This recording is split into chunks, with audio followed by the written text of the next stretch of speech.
Maître Yotam Kalfon, bonjour. Bonjour.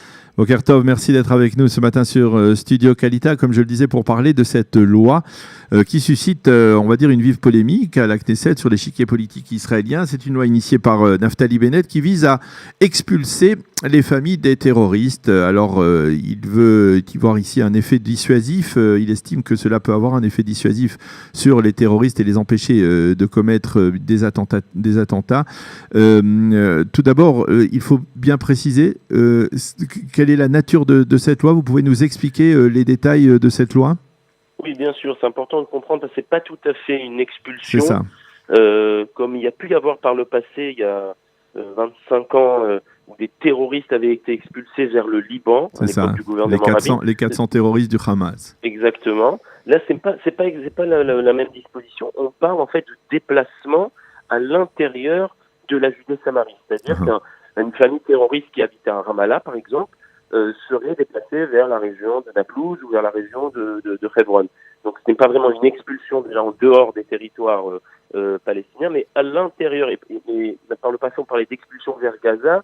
La disposition actuelle parle uniquement de déplacement à l'intérieur de la Judée-Samarie, donc d'une région à une autre dans la Judée-Samarie. Alors, on l'a vu hier, Binyamin Netanyahou semble être assez favorable à ce projet, peut-être pour des raisons aussi politiques, parce que dans le passé, il n'était pas aussi favorable, peut-être parce qu'il est pressé par Naftali Bennett et par le positionnement de plus en plus musclé, on va dire, de Naftali Bennett. Mais est-ce que vous pensez que cette loi, comme l'a dit le conseiller juridique du gouvernement, risque d'être bloquée par la Cour suprême, ou en tout cas a un problème constitutionnel ? Oui, clairement. Par rapport à Netanyahou, il a empêché, en fait, cette loi a été déposée il y a plusieurs années, en 2015, en 2016. Le Baït Yehudi a tenté de la faire passer à de nombreuses reprises. Par le passé, même le parti de Yair Lapid, de Yesh Atid, avait aussi tenté de faire passer une loi similaire. Et Netanyahou a toujours bloqué pendant 3-4 ans cette loi. C'est la première fois qu'il a accepté s'est même retrouvé en fait obligé parce qu'en fait tous les ministres ont fait pression, sous la pression évidemment de Naftali Bennett, et donc pour la première fois qu'il a accepté, c'est qu'on se rapproche des élections, donc c'est probablement lié. D'un point de vue juridique, il est clair aujourd'hui que la plupart en tout cas des juristes qui conseillent le gouvernement, donc que ce soit le conseiller juridique du gouvernement Mendelblit, que ce soit le procureur général Shai Nitzan, et tous leurs, on va dire, conseillers sont clairement opposés alors, quel est leur argument, quelle est leur explication à cette opposition ? Alors, elle est double. Premièrement, il y a un problème de punition collective. C'est-à-dire que la punition collective est interdite au niveau du droit. Oui, mais c'est ciblé sur la famille du terroriste, c'est-à-dire un terroriste. Oui, c'est la famille du terroriste, mais en tout cas, dans la proposition actuelle, on ne demande pas une preuve claire que cette famille a aidé ou a participé à l'acte terroriste. Donc, en fait, elle est punie sans avoir elle-même réalisé un acte dangereux. Donc, il y a un problème de punition collective. Le deuxième problème est un problème de droit international, et notamment de la Convention de Genève, qui interdit le déplacement de population dans un territoire considéré comme territoire occupé. Comme on sait, il y a une grande discussion autour de la Judée-Samarie, est-ce que c'est oui ou non un territoire occupé ?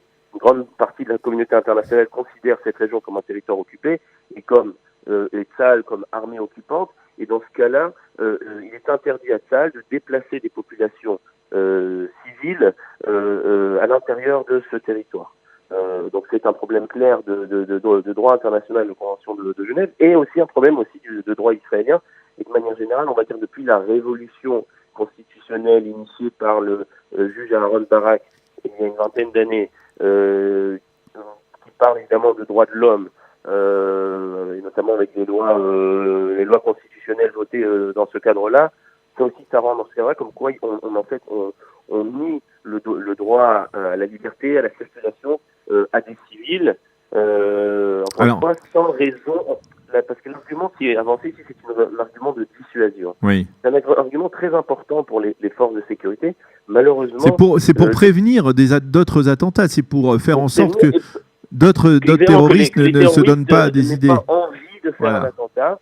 Mais le problème, c'est qu'aujourd'hui, dans le corpus législatif actuel, on le voit par exemple avec les destructions des maisons qui ont aussi eu certains problèmes juridiques, il y a des problèmes à les faire.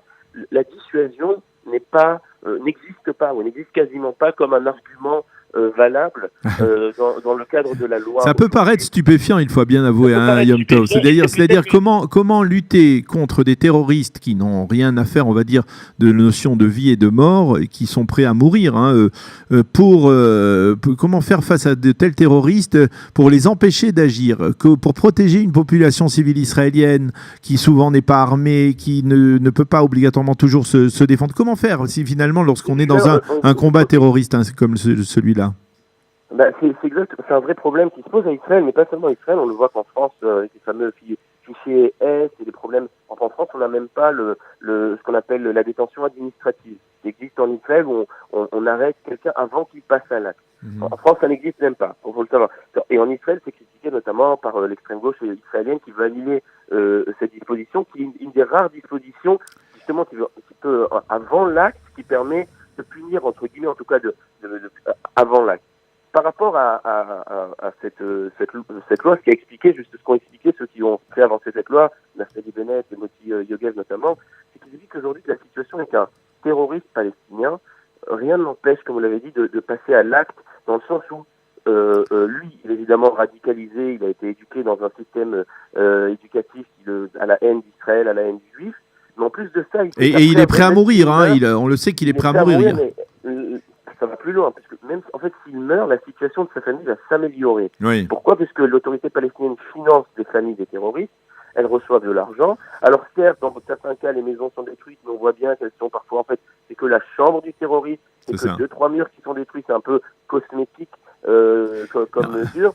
Et donc, ce que disent les personnes, les députés qui veulent faire avancer cette loi, c'est qu'il n'y a rien qui l'en empêche. Il n'y a rien qui l'en empêche. Par contre, quelque part, Yom Tov, lorsque l'on vous entend, on a tendance à dire qu'effectivement, comme le dit Naftali Bennett, comme le dit Ayelet Shaked ces dernières semaines, l'armée israélienne, les forces de sécurité, elles combattent avec une main attachée dans le dos.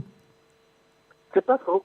C'est pas faux. Il faut savoir que j'ai lu récemment, c'est quand même le Shabak, donc le Shin Bet, qui est le principal organisme de renseignement qui travaille avec les Palestiniens, est favorable à cette loi. C'est-à-dire qu'il est clair que les forces de sécurité sont favorables à cette loi, mais on a d'un autre côté un vrai problème d'adaptation de la loi à ces mesures. C'est ça que le terrorisme est un phénomène assez récent. C'est-à-dire que même on parle de la Convention de Genève, elle a été votée après la Deuxième Guerre mondiale. C'est ça, elle ne tenait pas compte de ce genre de confrontation. Et c'est-à-dire que même le droit international aujourd'hui n'est pas encore adapté à ce phénomène. Et le droit israélien essaye de s'adapter, mais on voit bien qu'il y a de grandes difficultés. Et c'est un réel problème, c'est un réel combat que Naftali Bennett semble vouloir mener contre les juristes, entre guillemets. Donc, ils font aussi leur travail. C'est-à-dire que le conseil juridique du gouvernement ne peut pas non plus... il est là pour dire quelle est la situation légale et elle est vraie. C'est-à-dire que sa position reflète une réalité qui existe aujourd'hui, malheureusement. Alors, je vais vous poser une question, peut-être pas en tant que juriste, mais tout simplement en tant qu'Israélien. Quels sont les moyens de défendre la population israélienne face à de tels terroristes? Est-ce que finalement, on ne met pas en danger, par excès de zèle juridique, on ne met pas en danger la population israélienne face à des terroristes qui sont prêts à tout? Oui, clairement, mais il faut aussi de la force pour changer les choses. Ça va prendre du temps.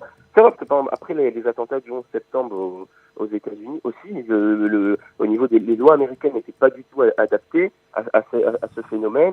Il y a aussi une grande, j'ai envie de dire, guerre interne juridique entre le Patriot Act, qui est aussi faut savoir que les États-Unis ont pris aussi des mesures très très fortes, qui ont été très critiquées, notamment par une partie de la gauche américaine, puisqu'il y a toujours cette tension entre, évidemment, le fait de vouloir protéger la population, mais d'un autre côté, de remettre en cause les droits de l'homme, le droit à la circulation, le droit à la liberté, et on se trouve entre ces deux pôles, entre donner quand même une force importante au pouvoir, au gouvernement,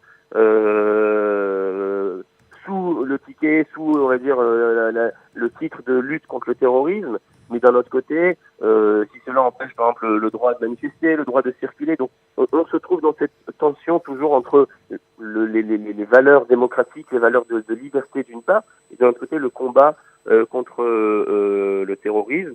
Il faut voir. Alors, cette loi, je ne sais pas si elle va aboutir. C'est ça. Je vous le dis clairement. C'est ça. Il est possible qu'elle risque d'annonce avant les élections. Voilà. Il est possible qu'elle n'aille pas au bout de la procédure, mais est-ce que d'un point de vue, on va dire, du droit, puisqu'on parle de droit ici, est-ce que Binyamin Netanyahou peut aller au-delà de l'avis du conseil juridique du gouvernement, qui est opposé donc à cette initiative, et poursuivre la procédure et faire voter cette loi, même si elle n'a pas l'aval du conseiller? Oui, clairement. Et il y a de nombreux précédents. Ce n'est pas la première fois. Sauf que le conseil juridique du gouvernement s'est aussi opposé à la loi, ce qu'on appelle Chok Hasdara, la loi qui, on va dire, améliore la qualité de vie des habitants des implantations et les droits de construction des habitants des implantations juives. C'est pareil. En fait, le gouvernement prend un avocat privé qui va défendre la loi devant la Cour suprême. Il faut savoir que, puisqu'on parlait de Rabin en 92 avec les expulsions des terroristes du Hamas, à l'époque, Dorit Beinish, qui était la procureure générale, a refusé de défendre le dossier devant la Cour suprême.